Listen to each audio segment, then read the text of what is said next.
Can you see me? I cannot see you. I can only see the Oh, name. okay, Yeah. okay. What's going on here? Yeah, let's try this. Oh, there you are. Oh, good. Wonderful. It's just certain. I had to wait for the buttons to pop up for me to. I think that's usually the way it works. Do you do a lot of Zoom calls these days? Unfortunately, yes. Yeah. Yeah. It's become kind of the bane of all of our existences. Uh It's definitely a bane. yeah. Not in this case, Phil. But Oh, no. I mean, what's funny is I have a lot of friends whose jobs don't involve this at all. yeah. And so when I talk to them, this is like, even today, this is like an alien world for them. Well, I've had to do it off and on, and nowadays, when people want to have a meeting, they want to have Zoom or something else that doesn't work on my computer. That kind of variance, and it's always a big problem. No, I had to buy a new computer because of this, because I do graphic design and stuff at work, and suddenly I didn't have access to any of my work computers, and so I had to. Yeah, well, I'm also working remotely. I don't know if I told you, but for the last 3 years or more, I've had a split life between the Philadelphia and the Cincinnati area. Mm. I'm in Cincinnati right now. Oh, you are? Yes, because my wife was a doctor, got recruited to a Cincinnati hospital 3 years ago, and 4 days a week. And the idea was we were going to back and forth on weekends and have a home here and a home there. And then that worked fine because there were very good commuter flight connections between the two cities. But then when COVID happened, that all went out the window. Yeah. So now we're going back to Philadelphia permanently at the end of February. She's done here. Oh, okay. So you just she had done her. It wasn't going to be a permanent thing anyway. It was like she was a good career opportunity for her. Yeah. It's going to be like 3 to 5 years, so we're doing it 3.5 years. And so how did you haul everything up to Cincinnati? In a moving truck. I mean, well, I've kept it. Isn't like we didn't sell the place. I mean, everything's still maintained back in Philadelphia. That's still going. Eleanor is back there right now. Okay. And of course, we were backing and forthing a lot. I mean, I was spending about a third of my time there and 2/3 here, and now it's more like 80% of the time here. Yeah, 90%. So we're done with that. So you have like a whole working setup there. Yeah, obviously. I have this is my satellite studio. Okay. And I haul stuff back and forth in portfolios. And have duplicate materials, But you, I mean, you've always worked from your studio, and you've done everything very analog. So was this? Yeah, the artwork is all original artwork. Of course, these days it's hard to even deliver physical artwork. We've been scanning a lot of stuff for them to do their processing, and then we send the physical artwork directly to the printers now. Oh, okay. To avoid the step of it going through the publishers, because they're doing a lot of remote work as well. Right. So, but the stuff you're working on now, and I guess have been working on for the past year, when will that actually be hitting shelves? Let's see. I'm working on a Halloween book right now. Oh, wow. Here, I'll show you the cover sketch so you get the idea. Yeah. Is this it? Yes. No, that's not it. That's the cover finish, which is not done yet. Well, anyway, here's a piece of artwork. Oh, goodness. Look at that. And that should be coming out in this October? For next Halloween. For next Halloween, yeah. So late summer. Do you still work with your assistant who does the No, I work with a freelance artist who's worked for us for decades. Okay. He's actually based in Georgia. Okay. I started working with him in 20 years ago, more. And used him off and on. And now he's the second tier. Well, not second tier. He does very good work. He's not technically. Right. He's better than me in some way in terms of his watercolor technique. But he's not second tier. He's very, very high quality. But in terms of the second set of hands, he's the guy I work with. Oh, okay. And so I send him. I do sketches. He sends me sketches back and forth. Sometimes I act primarily as the art director for his books. I write them. I do the covers, and then but in some cases I'll do the layouts and the sketches and do the finishes. Oh, okay. He does layouts, and I work with him on them and give him suggestions or corrections. Because because when we visited years ago, there was a woman working in Yeah. your. Marianne. Yes. Yeah, well, that's she stopped working for me because, frankly, didn't have enough work for her anymore. Between the freelance artists and her as full-time assistant, what happened was, when I was working with her, we were doing a lot of different kinds of things, which we had it's a long story. Yeah, no. I was just wondering if you still had someone operating in that capacity. So No. I had two assistants, studio assistants working in the office at two different times. But I found that that really was not necessary, and that this gentleman who works out of Georgia, who we worked with so long, he really has gotten really, really good at it. Oh, okay. And he's very quick and efficient because he's been doing it so long. Yeah. And he comes out of animation background originally. Oh, so yeah. And a lot of the freelance artists we've used over the years have had that background. So he's very quick and efficient. And he really likes working on the Bear books because he doesn't have to do them digitally. He's doing actual physical artwork for us. Right. He likes to do. Everything else he's doing is digital. But more fun to actually use a paintbrush. Well, I was going to ask you before we get into the big topic. I wanted to know, in the last, because everyone's shopping habits have changed in the last year, and you've always talked about the Berenstain Bears books as being very much a spinner rack type book, a book that you would buy in a bookstore because you saw them on the spinner rack and you picked them up. Have sales changed at all in the last year because of this? Book sales in general are down. Yeah. But Berenstain Bears sales have been very strong. Good. Horrible mess. So I think what's happened is that people who would have bought the books, in Target or Barnes and Noble or wherever, now I'm buying them online. That's great. And so the sales are very strong. Great. Yeah. I've noticed a lot in the collectors club on Facebook. A lot of people have suddenly joined who are kind of rediscovering the books. Yeah. And we've seen a change in what's selling too over the last year. I think that the collections of the original beginner books are selling very, very strongly now. Wow. Shot up in sales, which is it's not that their sales ever went away or gone, but they went through a period of natural, they're older, and the original early style of the Bears and not what people were familiar with. But we've noticed that over the last 2 years, and especially recently, that those sales have increased immensely.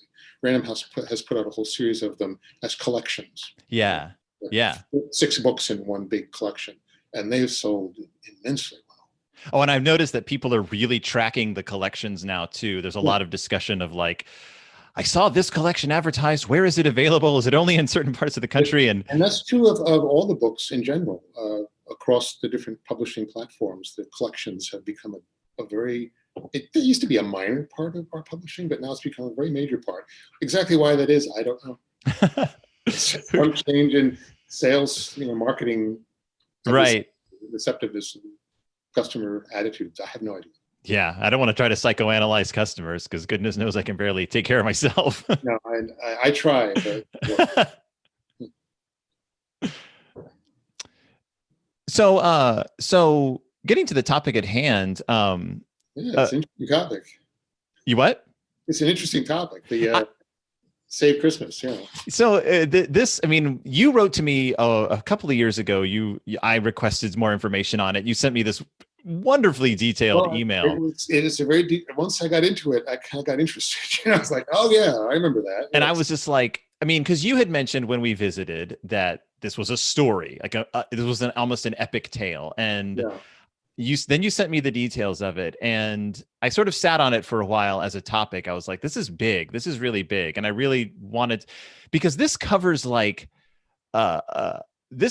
transition to a new publisher. It covers the TV show. It covers the movie stage, sort of the history of the Bears on stage, your parents' relationship with music and theater, and it's sort of a linchpin topic. It was a kind of fulcrum in terms of the development of the characters, and it even goes back in some ways, depending how deeply want to go into it, kind of my parents, essentially my father's underlying attitude toward his work Yeah. and his origins as a creative person, because it's sort of like cause and effect. You can start tracing it back to the Yeah. big thing, and everything since. And it depends on how deeply you want to go into that. So I'll let you be the guide on that. I've always wondered about your father's like creative life. I mean, I both of your parents I have always been fascinated by them as creators. But when we went to the Strong museum and I saw the archives of their writings, I noticed that your father had a lot of pieces in there that kind of went off in many different directions. Yeah. Illustration wise, like novels, Yeah. ideas for screenplays. And there's always been this sort of like thing in the back of my head of like, where was he trying to go creatively? Like where? Yeah. So, I mean, if you That's want to touch on very that. related to the underlying story. I mean, he started out as a cartoonist, Mhm. magazine cartoonist. I mean, and that goes back to World War II when he was in the army. The first cartoons he did, he was still in the army. Mhm. He was a medical illustrator. I don't know if you know that whole saga, which is a whole other saga. Yes. And the reason he wound up as a medical illustrator is because he happened to have been blind in one eye. I don't know if you know that. I did not know that. Yeah, he had untreated childhood amblyopia, so he went blind in one eye, and came from a very poor family in the Depression, and they didn't know anything about medicine. It just went untreated, so he basically had very little perception in one eye. And it tells you a lot about World War II that they drafted guys who were blind in one eye. Yeah. He was trained in a whole, thousands of guys who were blind in one eye. They were all trained together Mm. for limited service. The idea was that they could do a job in the army, but they couldn't be sent overseas into combat because Right. they had people blind in one eye. Right. But still, they figured, well, they could put him on guarding power plants and things stateside. And because he had art training, he was an art student, very talented, that people became aware of that, and he wound up being assigned to being a medical illustrator to a plastic surgery unit in Indiana, in a big, huge army hospital that they were flying guys in who had been shot up, and they were being early development of plastic surgery happened then. Yeah. And a lot of the people who were prominent plastic surgery subsequently in the country got their training and development in the army during World War II, working on facial wounds primarily. And that's what my dad did during the army, the second half of the war. And he had a little art studio. So he had some free time. So he just loved cartoons, and cartoons was just something he liked. So he started doing cartoons initially for army newspapers. And then he said, well, I can do this. And he was, as an artist and art student, he was very interested in avant-garde kind of cultural things, Picasso and Cézanne and literature. So he found a magazine in the base library, the Saturday Review of Literature, which was a very important literary journal of that era. And he said cartoons about things like Picasso and Shakespeare and things to this magazine. And they bought them. They liked them. So when he got out of the army, he and my mom were married right away, and decided that, hey, he actually tried to get a job as a medical illustrator out of the army, and nobody was interested. There was no market for that at that time, apparently. And it is illustrating textbooks and things, and nobody was interested. So he said, well, I'm doing these cartoons. So he and my mom started doing cartoons, and as a team, and selling them to things like Saturday Review of Literature and book reviews and things like that. But they also figured, well, this is a very limited market. We're going to send these cartoons to the big main magazines like Saturday Evening Post, right. Collier's, the big family magazines, and they wouldn't buy them because they didn't publish cartoons about Picasso and Shakespeare. So they finally figured that out, and they started doing cartoons about families and kids. It's just sort of funny family life, especially they were about children, and that's what started their cartoon career. And then they gradually, once they had children themselves, and my brother and I were reading Dr. Seuss, and they thought, well, we could do children's books, and that's how that all evolved. But their initial impulse was cartoons, and that really had an influence on my dad later. And also, as you know, and maybe many people don't know, in addition to the family cartoons they did a lot of really adult humor.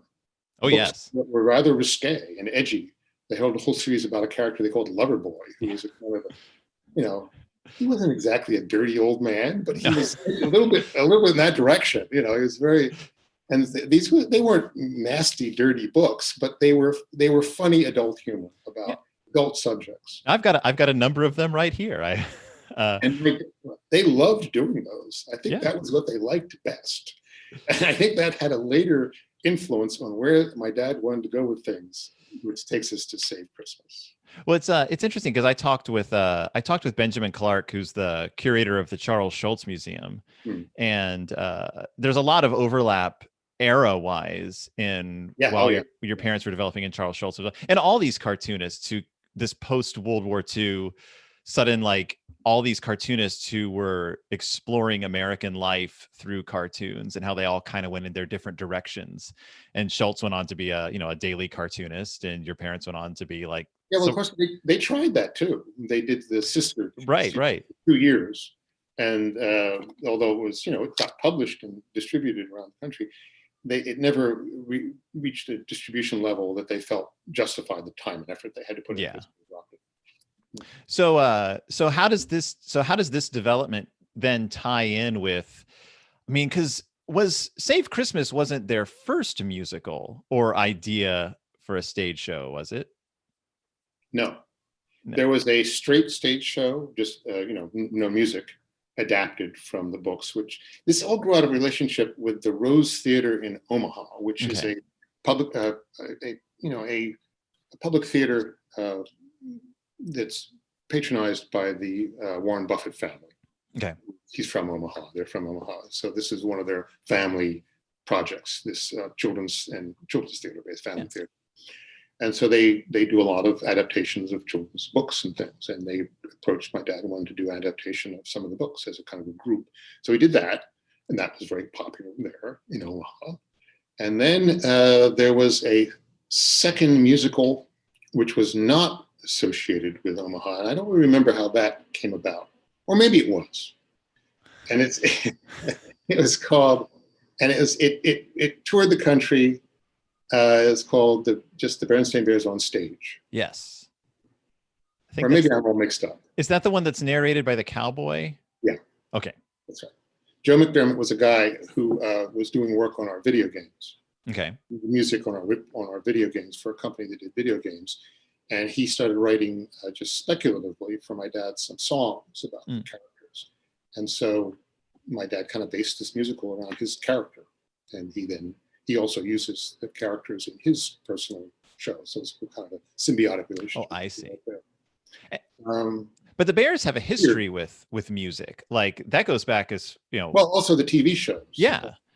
Were musicals. Yeah. Right. And that really came about because that was the conception of them originally. And a very fine musician named Elliot Lawrence did the music on those. He was one of the last of the big band guys. He was a young guy in the big band era, had his own big band, and became a very important musician. And he was associated with Joe Cates, the producer of the early shows, who the Cates brothers produced all the Emmy series, the Emmy Awards shows, and Elliot Lawrence did all the music for the Emmys. He was the music director of the Emmy Awards.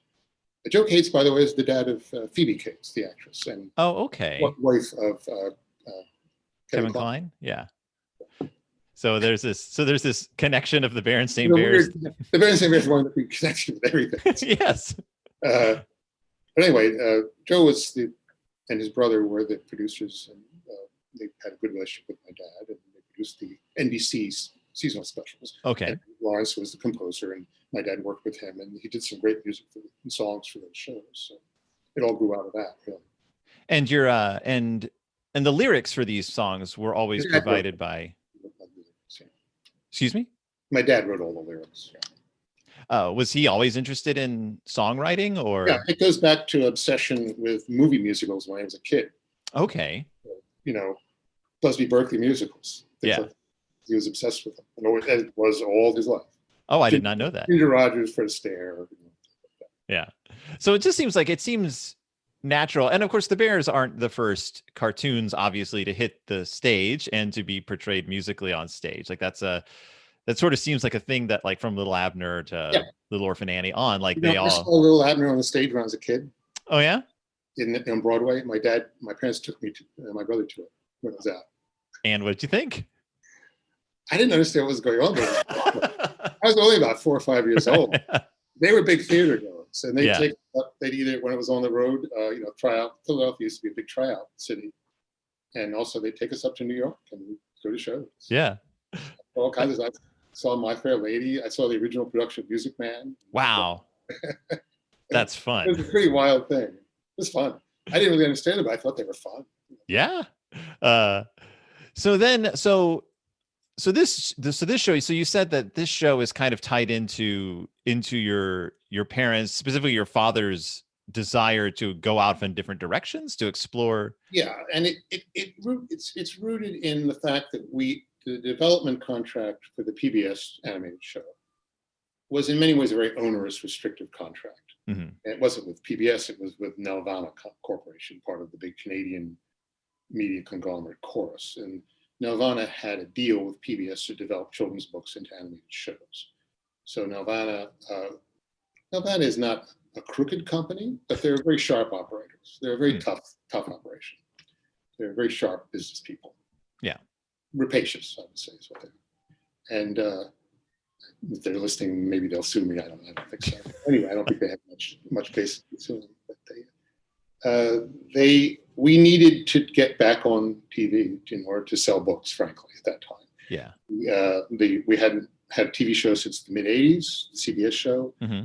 And, that the immense success of the first-time books in the early 80s, plus the fact that the characters were on TV, really put the series kind of into, orbit, kind of escape velocity, that mid-80s period of the power of the two combination elements. And by the late 90s, that was no longer happening. I mean, there was a lot of things going on in the world of publishing and book distribution, many things. And they were all working together sort of against selling Berenstain Bears. The sales, frankly, were going way down at that point in the 80s. And and I was working with my parents full time by that time in a lot of aspects of both the books and the business. And by the early 2000s, it was of concern. It wasn't like that we were going to go out of business, but you want your business to thrive and be successful as possible. And we knew that we wanted to have opportunities to bring them back onto TV or movies or something. And there had been a lot of discussion and back and forth with all kinds of media entities about doing this since they went off the air. And I'd say by the early 90s, there was a lot of back and forth and discussion with all kinds of people in Hollywood about bringing them back into the screen somewhere, movie, TV, and it never really worked out. It just was a series of unsuccessful attempts to do that for various reasons. But in the early 2000s, Nelvana got in touch with my parents and said they were rather deceptive, frankly. They said that they were interested in developing a Berenstain Bears animated show, and they would then try to sell it to PBS. That was a big fat lie. They had been tasked by PBS to acquire the rights to the Berenstain Bears in order to produce a PBS show. But we didn't really learn that until much later. Why would they have phrased it that way then? Because they wanted to get a better deal. I see. They wanted to have it so they wanted to be like they were doing us a favor. Oh, I see. Yeah. If they had said PBS wants us to acquire the rights to the Berenstain Bears, we would have said, "Oh, great! Here, this is what we want," and we would have known that we could have held out in negotiations. But they didn't want us to. They wanted to have the edge, and they did. And so they wanted a lot of things that we weren't willing to give them. They wanted a cut of the publishing. They wanted all kinds of stuff. And we just said, no, we're not going to do that. I don't care what your deal is. But finally, we got to a point where we kind of had as good a deal as we were going to get from them under the circumstances and based on our knowledge of the situation at the time. And it still had some onerous elements. And one was that it was for a long period of development, that once they did a TV show, they would have the rights to any kind of animation for like 12 years. It was a very long period. And they would have all licensing rights, that is, all merchandise and licensing rights to the characters for products and services and theme parks or whatever, any kind of thing like that. People aren't necessarily familiar with the term licensing, but you know what I mean. is you take the characters and you do something other than a book or a TV show with them. You're right. You put them on a T-shirt or sneakers or make them a vitamin box, right? Anything like that. Anything that's not the original media format of the characters. It was difficult. It was problematic. And my dad said, "Well, we're not going to do this." And I talked to him. I actually got in a big fight with him. Oh, really? Big conflict with him about it. I said, "Yes, I know that this is problematic, this contract, but our core business is books." And he agreed, "Yeah, that's our core business." And I said, "These other things, that's nice, but that's not what we're really all about. Our whole identity and what we're doing in our careers and our future is based on books. And we've totally kept control of the books. If we get a TV show on, that's going to push the sales of the books. That's going to make our publishers happy, and they're going to be able to sell books. And I think that we just have to bite the bullet on the rest of this and accept that in order to thrive in publishing, we have to accept the onerous elements of this deal." And he didn't like that. He didn't like telling him what to do. But I made my case, and he realized the logic of it. So we had a very onerous conversation, very difficult conversation, where I finally said, "Look, in a few years from now, I don't want to have to go into a bookstore and find a couple of Berenstain Bear books stuck down in a corner somewhere. Oh, I don't want that to be the outcome of right. where we're going with this. I don't want to be going down, down, down. Yeah. The slope of the brand and the whole series going into a downward spiral." And his reaction was, he said, "Well, maybe you shouldn't go to so many bookstores." Wow. But we worked it out, and he saw the logic and truth of my position from a hard-headed business point of view, which was what I was basically doing. And so we did it, and it worked. It revived the basis of what's the success of the characters now came about from that PBS show, and then the publishing we did in association with it. But now Nelvana though had control over. They had all movie rights. Okay. And so you had all media rights basically, and they weren't doing anything with them. They just locked them up. They were like trolls sitting on them. Yes. But so he had this scheme from the beginning. He said, maybe there's some way I can carve out a movie right that will be free of them. And he had this scheme he came up with based on the fact that we were doing stage shows. And I don't remember exactly the sequential details, what led to what, if this, then that, kind of A equals B equals C. But it basically had to do with if you did a stage show, and it may have been specifically a musical, that was achieved an original show, not based on any exists that Nelvana had, books that Nelvana had rights to, but an original story that attained a certain amount of performance during a period of time, and you did a book based on that, then you could have the rights to make a movie based on that book. So that's where this book came from. So and this is a very labyrinthine process to get to a movie. Now the movie, this was an ultimate goal for a long time, wasn't it? Yeah. And my dad had been working on this with a lot of very significant people in the movie business for a long time. And I can't really say exactly why it didn't work out in the 90s or that period when there was a lot of intense interest in doing that. But a big factor was my dad wanted to write the script for the movie. Okay. He wanted to be the screenwriter. He didn't want to work with other people. It was going to be his baby. And that had worked on the TV shows, the specials. It didn't work on the CBS shows because there was too much writing to be done. But he wrote a lot of those scripts and rewrote them and worked with a lot of them. He was like the editor-in-chief and rewriter of those scripts. He was very hands-on for the CBS scripts. And he wanted to do that. And he was very important to him. But movies don't work that way. Right. If somebody's going to put up, I don't know what the budget would have been then, but now it would be like, 80, 90, $100 million to do a full theatrical release full animated movie. They're not going to just say, "Oh yeah, Stan Berenstain, no experience with writing a movie, some TV screen experience.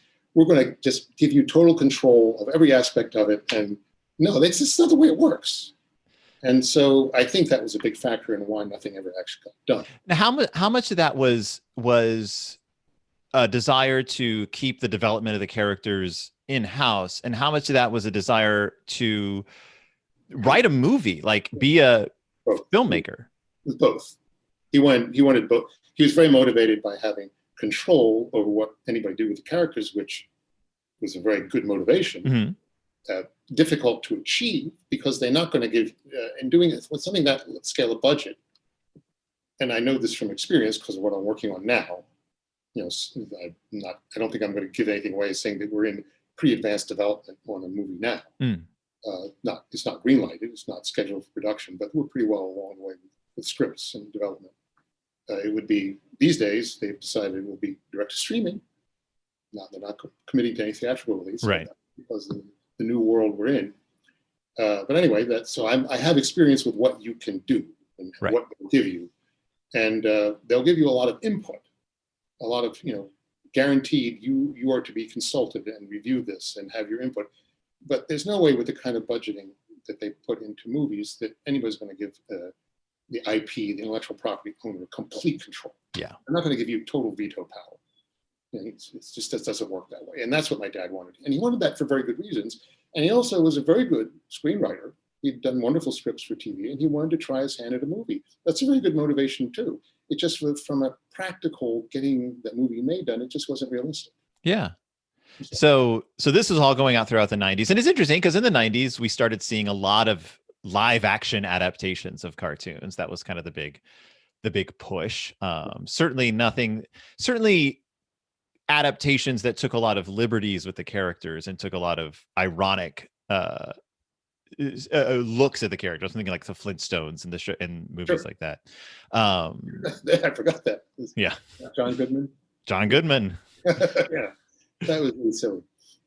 But so then you hit the 2000s and you're dealing with Nelvana. You have this show. Suddenly the rights are all tied up with them. And so the idea comes to create a stage show, create a book that can be adapted into a stage show that can then be adapted into a movie. I don't remember if it was create a book that's adapted to a stage show or the other way around. I it was a book to stage show to movie. Was the sequence that the contract, it was like carving out a little, a loophole. Right. And my dad got that into the contract with that as in his mind that he would try to do that. And it was such an obscure, minor thing that Nelvana accepted it because, again, from a practical point of view, it wasn't really anything anybody was going to be interested in to make a movie. I mean, that sounds good. It sounds good theoretically. But if you're going to make a movie about the Berenstain Bears, you're not going to acquire rights to one book. Right. You want the rights to the characters, to the whole brand, the whole thing. So the whole idea that this was some viable scheme that he had figured out that was going to work and you could use it as a way to make a full movie just was, again, unrealistic. But he believed in it. And then the decision was made to make it a Christmas themed. Because at that time, a lot of, I think, Christmas kids movies was a big thing. It still is, but at that time, it was like the thing. Yeah. You do a kids' Christmas movie, and that's the road to fame and riches and everything else. Right. I guess you had, because you were coming off like the Grinch and things like that. Like that was a big deal. By the way, this thing originally was titled "How the Bears Ate Christmas." It was a complete Grinch riff-off conceptually. Which is fine. I mean, there's going back to the Dr. Seuss origins, like that exists. That connection's there. Yeah, and the brand Republic HarperCollins, when they published, they said, "Well, this is called the brand Save Christmas because How Save Christmas is too obviously a ripoff of the Grinch," and my dad accepted that. So you had a big hand in the development of this book. Yeah, it's sort of the unfortunate hand. I have a lot of regrets about my hand in it. Was this like the biggest thing you had taken on at this point? Yeah, as you know, a lot of the stuff I had been working on before, I was kind of the master of the art in the chapter books. Mm-hmm. And that was all black and white. Right.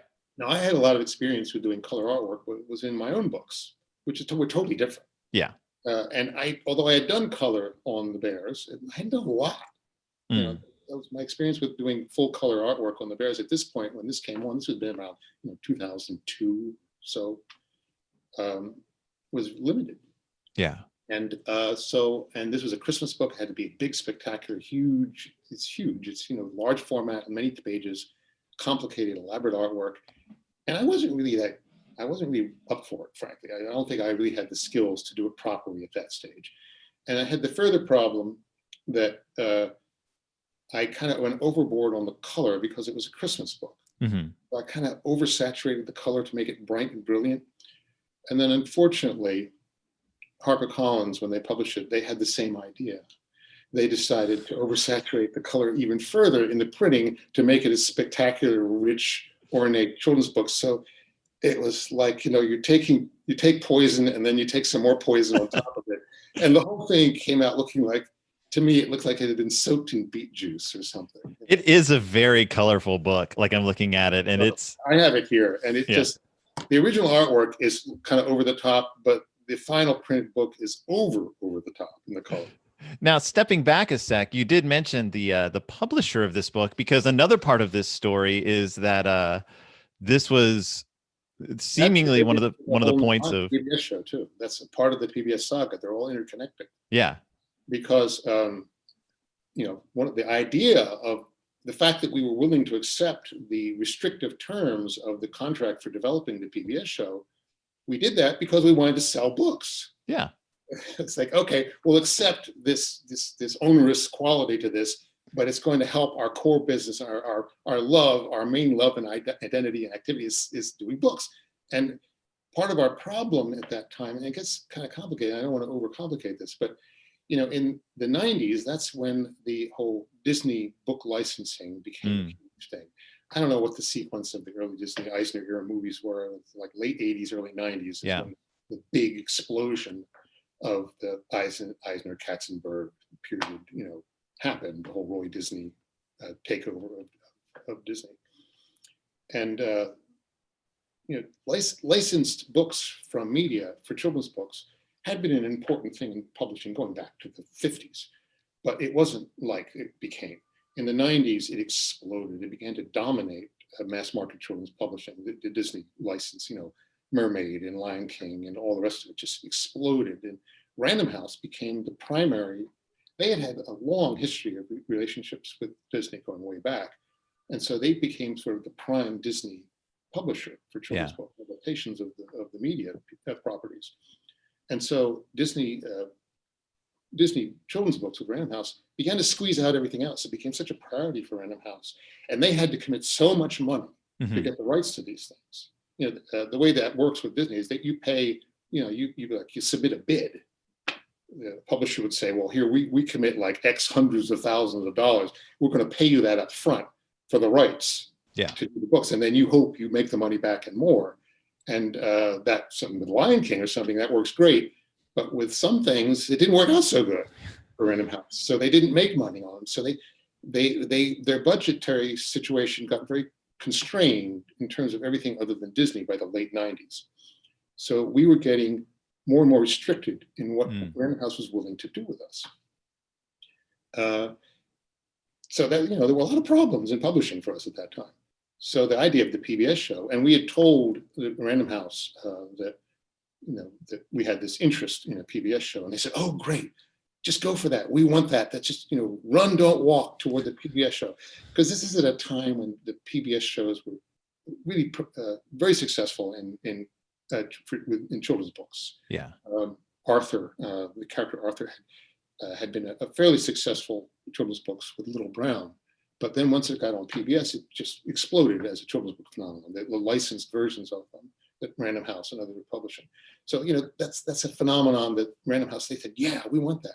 Okay, so we did this kind of dirty deal with Nirvana to get the show on. It was getting on. It got scheduled, and my dad went to Random House and said, okay, the PBS show is coming on. Now let's do a whole bunch of Berenstain Bear books. Time to come out with the show and sell. And they said, no, we don't think so. We're just going to go on doing what we're doing. We'll do a couple of books a year. And by that time, we're already publishing the Save Christmas book with HarperCollins. That was a one-off with HarperCollins. That was not, we were going to HarperCollins with the property. What had happened there is when my dad went to Random House with his scheme to do this elaborate Save Christmas book, they said no. They said, we don't think we can sell a big kind of Christmas standalone book with the Berenstain Bears. Because this is a large book. This is a big format book. And they just said, we don't think that that's going to work for us. And so my dad and I and my mom, we were ticked off about that. So then my dad took it to HarperCollins, but it was just here. This has been rejected, by our main publisher. Would you be interested in doing this, Berenstain? And they said, yeah. They jumped at it. Yeah. So that's how that got published. So that got published at the same time as the PBS show was just coming on, or just before. But at the same time that's happening, then Random House is saying they don't want to expand their Bear publishing program to coincide with and capitalize on the PBS show, which is releasing in 2003 and 4. And so then we shifted everything toward HarperCollins, the whole brand. So that's where that came from. And if I remember correctly, you said that because there was no exclusivity with Random House. There was no contractual exclusivity. Yeah. We basically had, and this is true in general with how we publish and how I publish now, is that you sort of have a principal publisher, and you sort of have a kind of a de facto handshake, first look deal with them. Yeah. It's not formal, but it's like as a courtesy, a professional courtesy, and you have it's your primary relationship. If they want to do something, they can do it. But if they don't want to do something, and if they want, like go to them and say, we'd like to do, board books. Mm-hmm. And they say, no, we don't want to do board books. Well, then it's like, okay, go to somebody else with board books, that kind of thing. Yeah. Or if you go to Random House and say, we want to do this big special event Christmas book, and you don't want to do it, then okay, we don't have a courtesy about that anymore. We're done. Yeah. So you take it to, it's not a formal contract, it's a kind of a professional relationship. Right. So you take it to them, and you take it to HarperCollins, and they say, yeah, we want to publish this book. My question is, how did you end up illustrating the whole book? Like, how did this end up being your project? Well, my parents they didn't have time to do it. They had time. They were fully employed doing what they were doing. We were hiring freelance artists to do some stuff. And by this time, I don't remember what the status of I think we were pretty much done with the chapter books. Yeah. So I was available to do something like this. And flogging away at the chapter books anymore. And was it written by your parents? Yes, my dad wrote it. Okay. And was this based, do you know if it was based on like early ideas for the play, or if this was the original? I don't remember if he really thought of it as a play first and then as a book, or as a book first, or as a play, or sort of simultaneously. Yeah. I really don't remember. But basically, it just grew out of a thing that he worked on years and years and years ago that was not even really a Berenstain property. And again, people don't, and nobody would know this, but my parents had a history as TV writers in the 60s, 70s. They never got anything on the air, but they sold scripts for sitcoms and things. Okay. That was something they tried.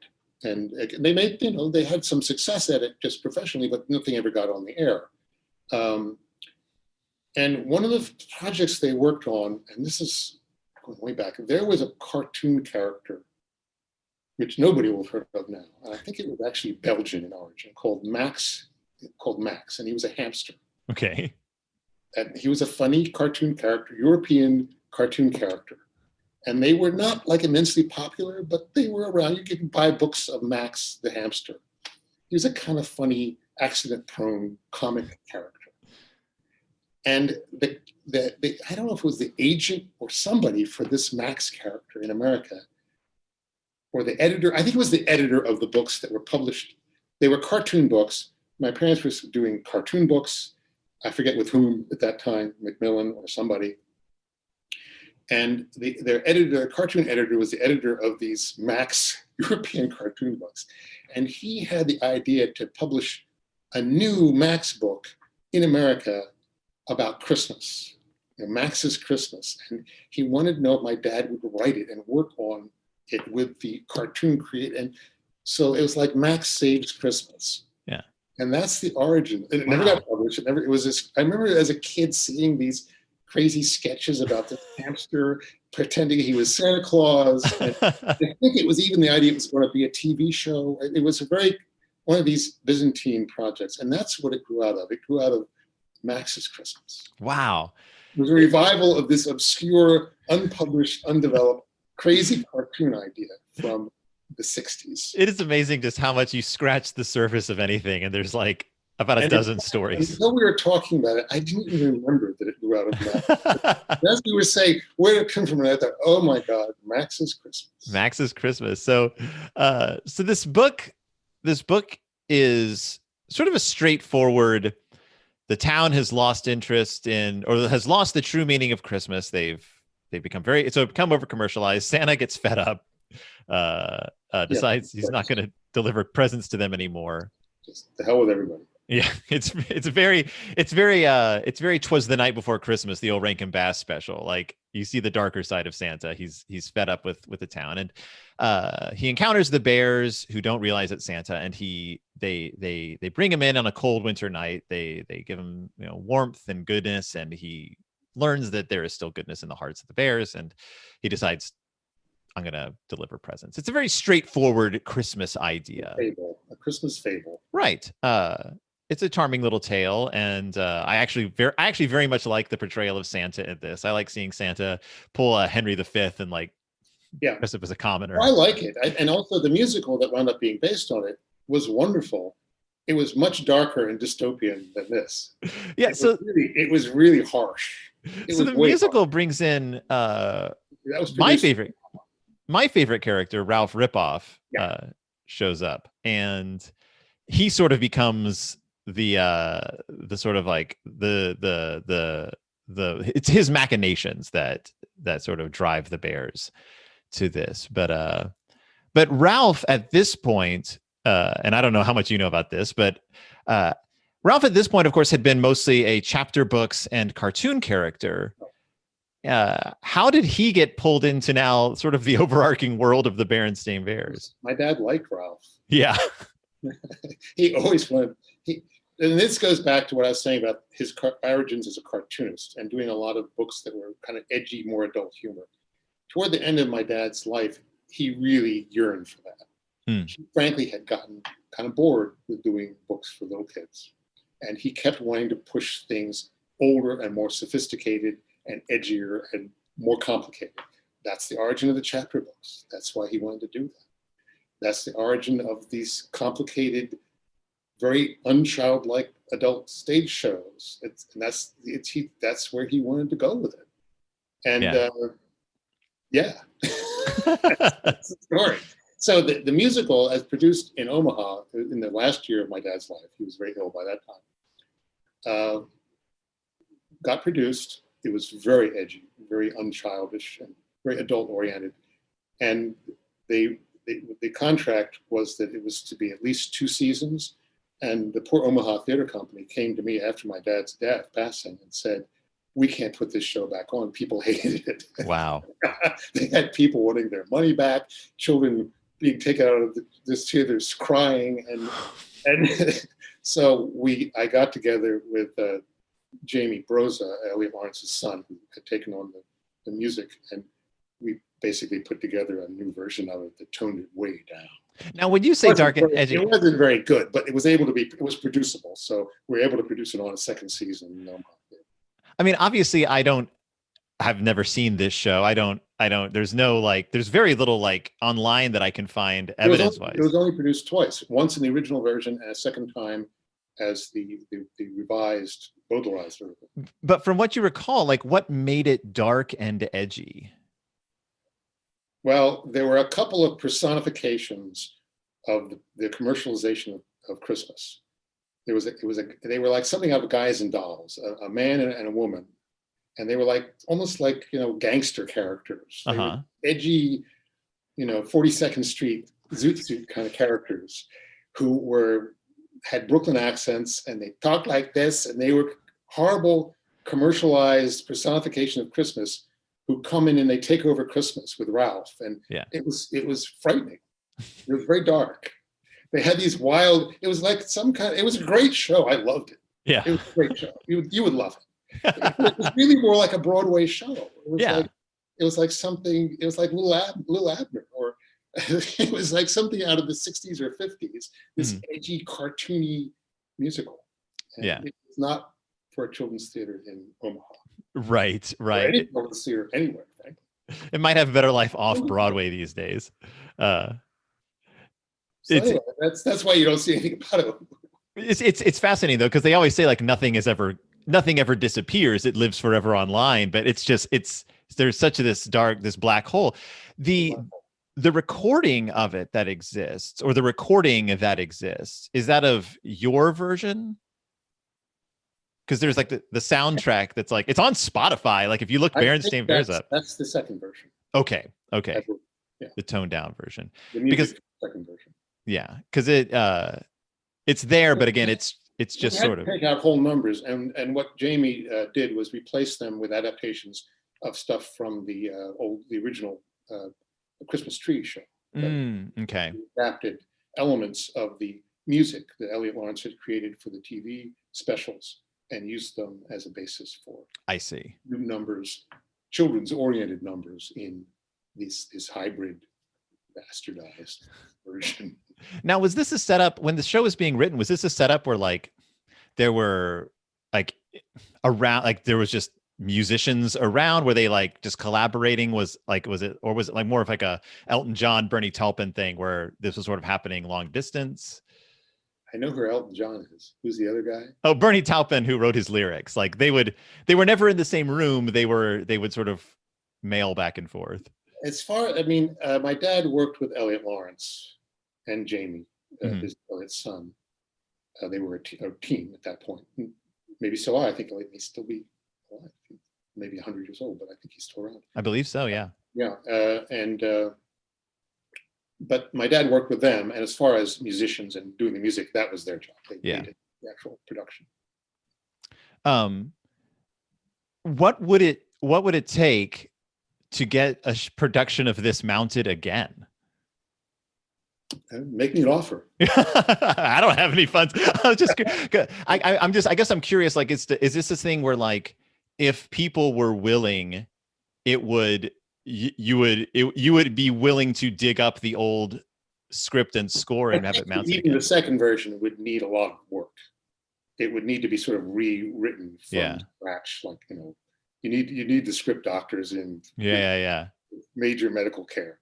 But although frankly, that's unlikely to happen because part of this media development deal that I can't really give you specifics about, but it's I think it's moving ahead. Live shows are part of that. So. Oh, I see. So yeah, it's I mean, that's again, it's like the Nelvana deal, and the things are going to be tied up for a long time. But it's not a bad deal. It's a good. It's great.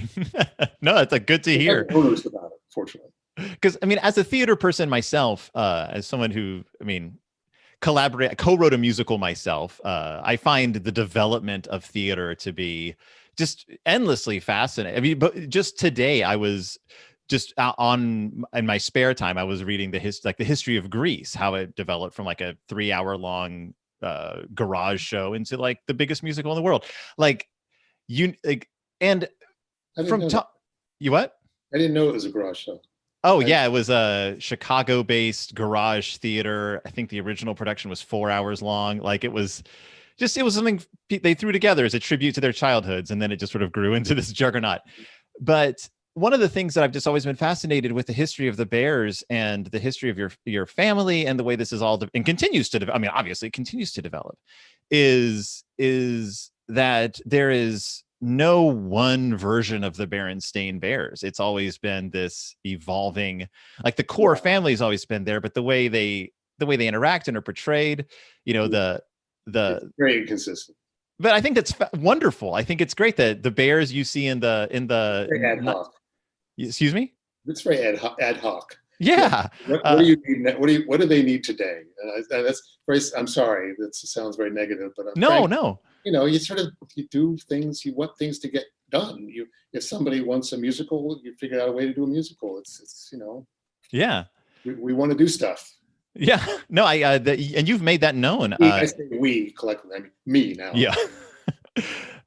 And they continue to, I mean, you continue to, there's many Berenstain Bears Christmas books. Like Christmas is something that I'd counted. There's 12. There's only 12? And they're going to be, 13 if you include Winter Wonderland, which I do include Winter Wonderland. Well, then there's 13, and I'm about to work on a 14th. Okay. Which is going to be great because it's a scratch and sniff book. Really? The wonderful sense of Christmas.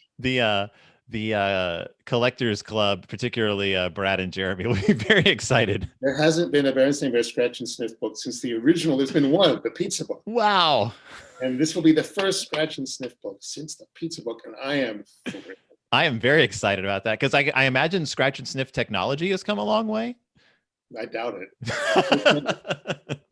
I don't know. The samples I've seen that they gave me as models for the book, they're just like the old ones. You have a little patch and you scratch it. And you scratch it. I think that's wonderful. I don't think that they're glued in anymore. I think they're actually manufactured as part of the page. It doesn't look like they're hand glued in like the way they used to be. Well, developments, that's modern. That's the modern world, I guess. Yeah.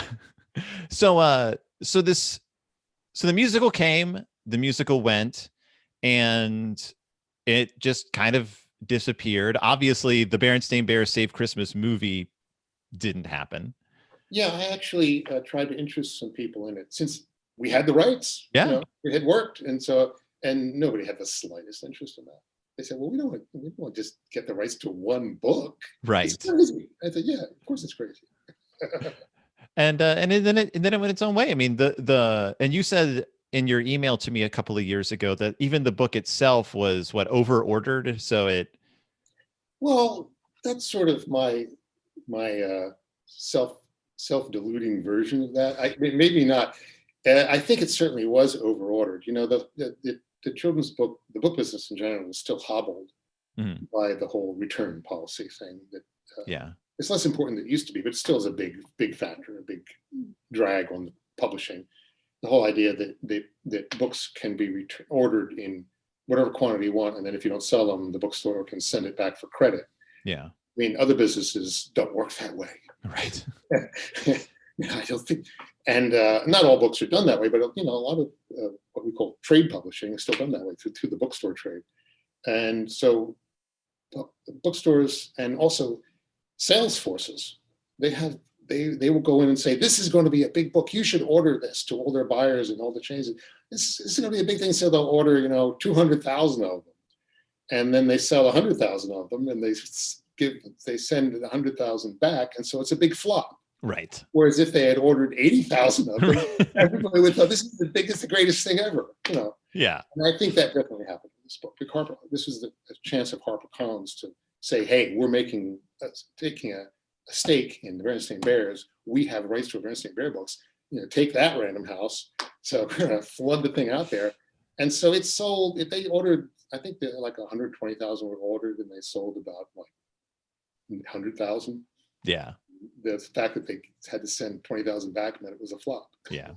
But so it went out of print after a few years. But it wasn't the last large format hardback. Yeah, and all the other ones were flops too. Oh, really?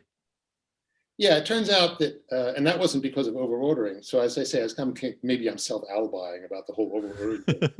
The fact is that although I think the other books I did for HarperCollins in large format were very nice books. I don't think that they had the art problems I had with that book, because by that time I didn't go back to school and vacation, and the other several we did, Old Fashioned Christmas.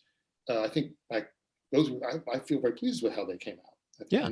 And people like those books. They get great, and they're still in print, but they don't sell very well. And it turns out that, how much do they cost anyway? $12, $13? Yeah, something like $12.99, $13.99. Let me look at this. I don't even remember. Yeah, not $12.99. Turns out that people are not looking for Berenstain Bear books that cost $12.99. Yeah. They're looking for Berenstain Bear books like the ones that they've been buying for 100 years that cost $4. And if you show them a Berenstain Bear book that costs $12, $13, $14, they say, no thanks. Unless it's a bargain, a bind up. Oh, I see. Where you're getting like 10 for the price of one. Yeah. Yeah. Then maybe they'll, but the thing is, then those things are all designed to be sold at discount. Right. So it says on it, $12.99, but you're really selling it for $8.99. And of course, it's designed to be sold. Sorry. It's Yeah. not designed to be. Nobody sells it at the full price. That's a fake. Sorry. But it looks like my fault. I don't run how publishers do their sleaziness. That's yes.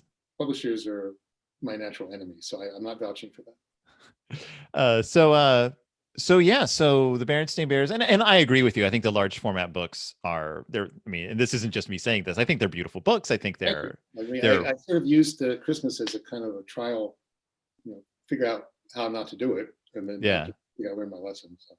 And of course, you mentioned your work on the chapter books illustrations in the past, and I've gone on record many times as saying I would pay money for a collection of just the chapter books illustrations because they are among my favorite Berenstain Bears works. Well, if any publisher wants to oblige them, I don't think that's going to happen. A very niche book. Chapter books are out in limited publishing, like as ebooks and ebook adaptations, but after their initial run in the 90s, they really weren't viable. I know. They have a special place in my heart, but I like it. So and so you said but you are still on your regular Berenstain Bears publishing schedule, as far as I know. Yeah, here it is. Here, grab it. There it is. The old spreadsheet. Wow, look at that. And you've still got stuff coming out. Your regular books and the religious books still coming out. Well, there's been a change in the spiritual books. Not publishing with Zondervan anymore. Oh, you're not? Okay. There had been whispers about that earlier to me, but now there's loud shouts. Now it's shouting. Yeah, it's I'm publishing a spiritual line with Random House. Oh, really? Yeah, called Gifts of the Spirit. Okay. The first one is Gifts of the Spirit Sharing. Second one is Gifts of the Spirit. No, the first one is Gifts of the Spirit Caring. Okay. Gifts of the Spirit Sharing. And that's a whole other subject for another. We'll talk about that another time. Yeah. The whole saga if you want. I would love to, but we'll have to cover that another time. Just I'm done with Zondervan. Okay. This is from the moment I stepped into your studio years ago and we sat down and talked about the publishing industry, I have learned this is a wild and woolly world that if anyone thinks, because sometimes people will talk to me and they'll be like, oh, you cover the Berenstain Bears, and they're like, they act like the Berenstain Bears are, because they've heard of them and they grew up with them, that it's this just slick money-making machine that must just pump out just. Well, we try to make it a money right. Believe me, it's never slick. And I said it's a Rube Goldberg device. Yes. But it's this clutched together cockamamie thing, and we try to make as much money as possible. I guarantee you. But man, it's not slick. No, and I said, I was like, I talked to Mike, and it seems like part of the goal is simply to try to get the latest Berenstain Bears book not put behind the latest Moana adaptation, like just trying to keep those books at the front of the spinner rack. The main goal is not to have yourself flayed by your business partners. Yeah. Just try to survive dealing with the people you're in business with. That's the main goal. And then if you get through that, then you start dealing with issues like that. There we go. But this has been a story that I've longed to hear and have you tell me, because it's always better to hear it directly from you. And the whole Zondervan thing is quite a saga. Yeah, well, I guess remember when we sent you some copies of books that had been canceled, the board books? Yeah. That's the origin of it. Well, it's very, very complicated and nasty. It's a nasty story. Well, this story. I story. don't think any of the nastiness is on my side, frankly. Well, good. There's a lot of nasty people involved, but I don't think I'm one of them. Well, I'm just an innocent child as far as the whole thing. Well, the story of how the Bears saved Christmas is of course prescient, because this is the Christmas season. We'll have to wait until, I guess, more spiritual time of year to talk about Zondervan. The Zondervan saga. We'll hope that time of year comes. We all survive to it. Yeah. Well, Mike, thank you so much for taking You're very the welcome. time. I really admire your devotion to the cause and the way you're willing to get into the woodwork of all this stuff. I love it. I think it's great. I mean, you're devoted to a very kind of obscure cause, the Berenstain Bears, but I think that kind of devotion deserves support. I am I've developed a weird evangelical streak that I have passed on to some random friends of mine who will suddenly jump into conversations about the Bears online, like on Twitter and places. They will start like defending the Berenstain Bears in ways that I find admirable, but also I'm like, wow, I didn't realize I'd influence people in this way. So you have your defenders. People off? You what? Are you ticking people off in some way? No, it's I guess it's I thought they were defending them against you. No. No, it's whenever people will start launching into their this issue in the culture in general. Right. They'll suddenly be like, you don't understand that Stan and Jan Berenstain, they started this as, and Mike, well, he continues in the, and I'm like, go for it. Well, people do misunderstand, people make assumptions about Yeah, a lot of assumptions. And I see a lot of people making comments online like that they think I took over the characters after my parents' death. Right. Which I guess, if you didn't know anything about it, you would jump to that conclusion, but right. That's not true. Yeah, no, it's there's so much involved. And I appreciate the times you've jumped in and been like, funny that you thought that. To be frankly, I will listen to your, I don't always listen to your podcast, but I do when I notice that it's some book that I think I'm interested in, some book I really like. Like when you did the Lose a Friend, I thought, that's a really interesting thing for me. So I listened to that, you had a lot of things wrong, but to me, they were amusing, heartwarming things. As I think you got my. Yes. Oh yeah. I did what and the origins of, and I thought, no, it wasn't me. It was my dad. No, look, you sent me that email. I saw it arrive. It was like, oh. I saw that email arrive. I got up and I left my desk and I did not return for a while. I was so terrified of opening that email. No, I'm sorry. You realize after you read it that it wasn't. Oh, of course. It was that. It was kind of heartwarming to me. The ways that the misinterpretations you had about what happened in that book, because it just took me back to working with my parents. Their quirks and foibles and idiosyncrasies. It was just so funny. Well, and I loved it because it's a reminder and a reminder for my listeners and a reminder for everyone out there that each of these books has a story and was written by actual people with lives and histories, and that these aren't some soulless product pumped out by a corporation. They're books written by people and drawn by people. Some of the stuff we do, like when we license stuff, then it's a whole soulless product. Yeah. But we don't do that much of that. No.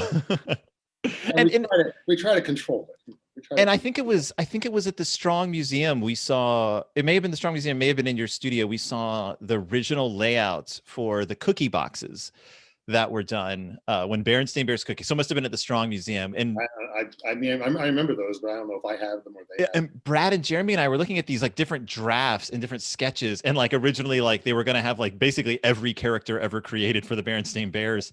And it was this moment I was just like, oh, wow. Like you don't think of these cookie boxes as being poured over and cared about. First, my parents, especially my mom, was very unusual in that she did a lot of that herself. Mm-hmm. And frankly, that was kind of crazy. But still, like it's there. Time usage point of view, but that's what they were obsessed. Yeah, I'm obsessed, but not quite like that. I guess there's a lot of heart in this, and a lot of history, and a lot of family in this saga, and I love it. And I love that you take the time to share it with me. So thank you. It's been a pleasure. Well, and thank you for being so obsessed yourself. And Merry Christmas to you and yours. Merry Christmas and Happy Hanukkah.